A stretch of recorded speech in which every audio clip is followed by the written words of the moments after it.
আবারও নিষেধাজ্ঞা অমান্য করে আল-আকসা মসজিদ প্রাঙ্গণে প্রবেশ করল ইসরায়েলিরা। এদিন দখলদার ইসরায়েলিরা স্থানীয় ফিলিস্তিনিদের ওপর হামলা চালায়। সামাজিক যোগাযোগ মাধ্যমে ছড়িয়ে পড়া একাধিক ভিডিওতে দেখা যায় কয়েকজন কিশোর ইসরায়েলি জাতীয় পতাকা হাতে ফিলিস্তিনি দোকানিদের উত্ত্যক্ত করছে।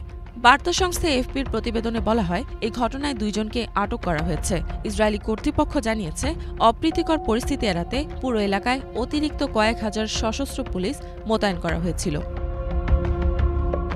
ঘটনাটি ঘটে ২৬ মে সোমবার। সেদিন জেরুজালেম দিবস উপলক্ষে একটি মিছিলের আয়োজন করা হয়েছিল। ওই সময় কট্টরপন্থী কিছু ইহুদি গোষ্ঠীর সদস্য এই ধরনের কর্মকাণ্ড করে বলে প্রতিবেদনে উল্লেখ করা হয়। ১৯৬৭ সালের ৬ দিনের যুদ্ধের পর পূর্ব জেরুজালেমের নিয়ন্ত্রণ নেয় ইসরায়েল। সেই ঘটনাকে স্মরণ করে প্রতি বছর জেরুজালেম দিবস পালন করে থাকে উগ্রপন্থী ইহুদি গোষ্ঠীগুলো।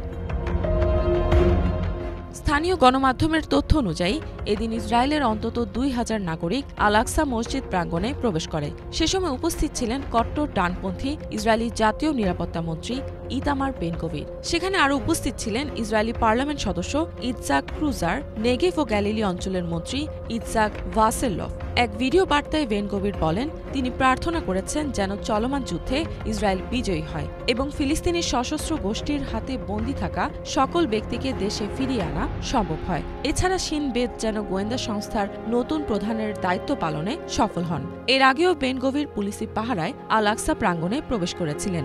তার এই ধরনের কার্যকলাপকে উস্কানিমূলক বলেও উল্লেখ করে বিভিন্ন পক্ষ। আল জাজিরার প্রতিবেদনে বলা হয়, পুরাতন জেরুজালেমের মুসলিম কোয়ার্টারের পাশ দিয়ে জেরুজালেম মার্চ নামে একটি মিছিল করে ইসরায়েলিরা। আরব নিপাত যাক, তোদের বসতি জ্বলুক, এ ধরনের উস্কানিমূলক ও ঘৃণামূলক স্লোগান দিতে থাকে অংশগ্রহণকারীরা। এই মিছিলে অংশ নেওয়া অধিকাংশ ব্যক্তি জেরুজালেম ও পশ্চিম তীরে জোরপূর্বক বসবাস করছে। এদের আন্তর্জাতিক আইন অনুযায়ী ও এলাকায় বসবাস করা অবৈধ।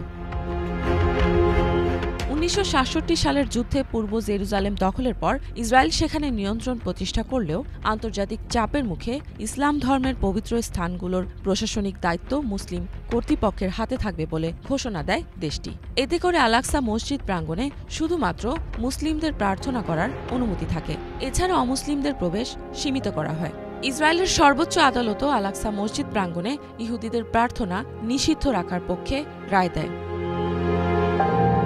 এই পবিত্র স্থানের তত্ত্বাবধান করে জর্ডান সরকারের নিযুক্ত ইসলামিক ওয়াকফ কাউন্সিল। ওয়াকফ কর্তৃপক্ষ আল-আকসা প্রাঙ্গণের রক্ষণাবেক্ষণ ও প্রশাসনের দায়িত্ব পালন করে থাকে। এছাড়া জাতিসংঘ ও বেশিরভাগ আন্তর্জাতিক সংস্থাও পূর্ব জেরুজালেমকে অধিকৃত ফিলিস্তিনি এলাকা হিসেবে স্বীকৃতি দেয় এবং সেখানে ইসরায়েলের কার্যক্রমকে আন্তর্জাতিক আইনের লঙ্ঘন বলে উল্লেখ করে। ওই দিন মিছিল থেকে জাতিসংঘের শরণার্থী বিষয়ক সংস্থা UNRW এর সদর দপ্তরেও হামলা চালানো হয়। পুলিশের উপস্থিতিতেই বেশ কয়েকজন ইসরায়েলি বিক্ষোভকারী সদর দরজা অতিক্রম করে UNRW এর প্রাঙ্গণে ঢুকে পড়ে। এই বিক্ষোভকারীদের মধ্যে ইসরায়েলি পার্লামেন্ট সদস্য ইউলিয়া মালিনভস্কিও ছিলেন। তিনি UNRW এর বিরুদ্ধে ইসরায়েলের নিষেধাজ্ঞা আরোপের প্রধান পরিকল্পনাকারী। ইফফাত জাহান, বাংলাভিশন।